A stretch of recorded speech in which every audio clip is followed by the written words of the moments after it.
حضرت شاہ نقشبند بخاری علیہ رحمہ نقشبندیوں کے امام ہیں، سرخیل ہیں، امام ہیں، مرشد ہیں۔ آپ کابل میں تشریف لائے تو بادشاہ کے گھر میں کام کرنے والی ایک خاتون آپ سے روحانی نسبت قائم کر لیتی ہے۔ بہت سارے لوگ تھے جو ہجوم میں آپ سے نسبت قائم کر رہے تھے، تو اس کی نسبت بھی قائم ہو گئی۔ تو وہ سیدھی سادی خاتون تھی، اس نے پوچھا کہ یہ جو پیران عظام ہیں ان سے نسبت قائم کرنے کا کیا فائدہ ہوتا ہے؟ تو کہا یہ دنیا آخرت کی برکتیں ملتی ہیں اور اوکھے ویلے کم بھی آ جاتے ہیں۔ ساری کہانی ہے۔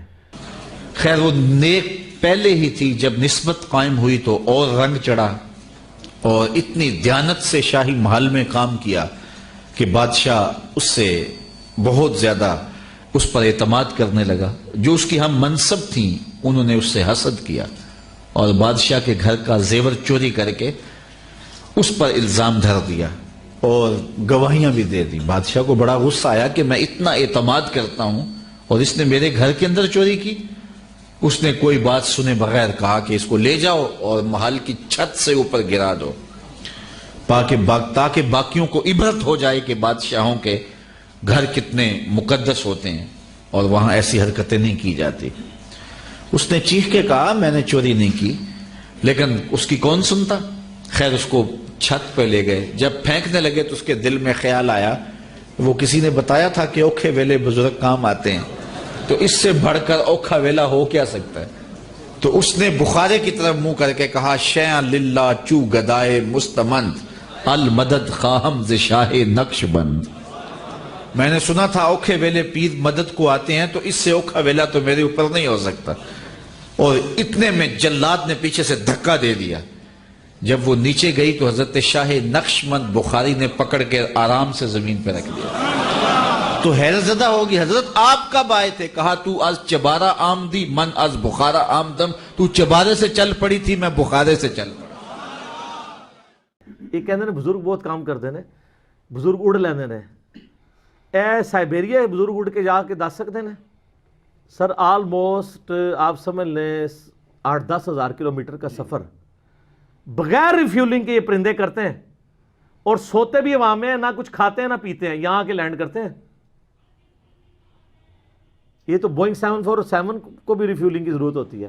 یہ تو کہتے ہیں بزرگ، میں کہنا اللہ تعالیٰ نے جو پرندے بنائے نے انہوں نے برابر نہیں کوئی ہو سکتا۔ تو بزرگ کہتے ہیں دیکھیں نہیں، وہ موبائل دور سن سکتا ہے، بزرگ کیوں نہیں سن سکتے؟ ادھر میں جواب دیتا ہے پھر اللہ سے بولتا ہوں ویسے تو ضرورت ہی نہیں ہے بزرگوں کو سن کے دسن۔ ستے ہو نا بزرگ تے انہوں نے ماں بہن دی گال نہیں کڈنی، ٹھیک ہے، گال نہیں کڈنی، بس ستے ہو خراٹے لینے، انہوں نے کول کوئی گال کر دینی ہے، پھر بعد انہوں پوچھنا سنی جائے۔ تو اگر نہیں سن رہے تو مرنے تو بعد بھی انہوں نے سننا اس طرح، تو دوروں بھی نہیں سننا، ٹھیک ہے۔ اور کہتے ہیں دیکھیں جی ایک عام آپ گورے کی بنائی ہوئی چیز، سب یہ وہ کہانیاں جذباتی۔ میں نے کہا مجھے یہ بتائیں کہ ایک چڑیا افضل ہے یا ایک عام مسلمان مومن؟ کہتے ہیں مومن مسلمان۔ تو چڑیا تو اڑ سکتی ہے، تو آپ بزرگ تو اڑے نہیں سکیں گے، آپ کا کوئی مرید ہی اڑ کے بتا دے۔ ساری کہانی ہے۔ اچھا یہ ساری چیزیں بعد میں شروع ہوئی ہیں۔ صحابہ کرام کے بارے میں آپ کو آلموسٹ 0 واقعات ملیں گے، حالانکہ ادھر زیادہ ملنے چاہیے تھے۔ وہ زیادہ حقدار تھے کہ ان کو آئے دن زیارتیں ہوئی بھی ہوتی، آئے دن وہ واقعات۔ تو میں اس کو اسی پہ کنکلوڈ کرتا ہوں جو میں ایک اکثر بتاتا ہوں کہ صحیح مسلم میں حدیث ہے، بنو سلمہ نے ارادہ کیا کہ مسجد نبوی کے قریب شفٹ ہو جائیں۔ نبی الاسلام نے ان کو دیکھا تو آپ فرمایا کیوں؟ ان کا یا رسول اللہ اتنی دور سے چل کے آتے ہیں، جماعت کا مسئلہ ہوتا ہے، تو ہم نے کہا ہم شفٹ ہی ادھر ہو جاتے ہیں۔ آپ فرمایا جتنے قدم چل کے آتے ہو تمہیں ہر قدم پہ نیکیاں ملتی ہیں۔ تو انہوں نے مدینہ شریف میں مسجد نبوی کے قریب شفٹ ہونے کا ارادہ ترک کر کے واپس اپنے گاؤں میں چلے گئے، اتنے قدم چل کے آئیں گے۔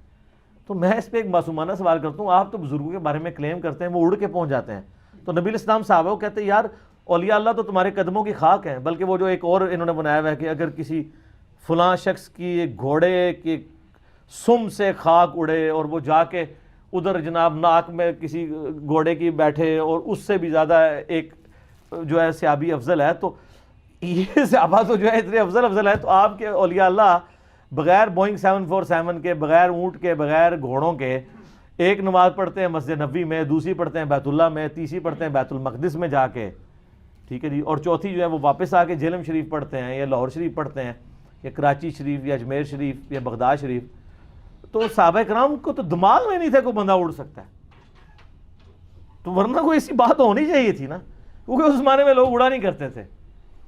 یہ ایوولوشن شاید ہو گئی ہے کہ اب لوگ اڑنا شروع ہے. ایوولوشن بھی یہ ہے کہ اگر پہلے اڑتا تھا تو اس کے پر آستہ آستہ ختم ہوا ہے. ایوولوشن یہ تو ڈارون بھی نہیں منتا کہ کتے پر نہیں سن تو ہوں اگنے شروع ہو گئے ہیں. یہ وہ ایوولوشن ہے جی ڈارون بھی نہیں منتا. ٹھیک ہے، وہ کہتے ہیں نہیں پرندے سن تھلے آئے تو این جو ہے تو یہ جڑی یعنی صوفیاں دی اور مولویاں دی ایوولوشن ہے تو بڑی ڈاڈی ہے. تو اس زمانے میں یہ کوئی باتیں نہیں ہوا کرتی تھی، اسی لیے مذاق بنا ہوا ہے. سب کہانی ہے.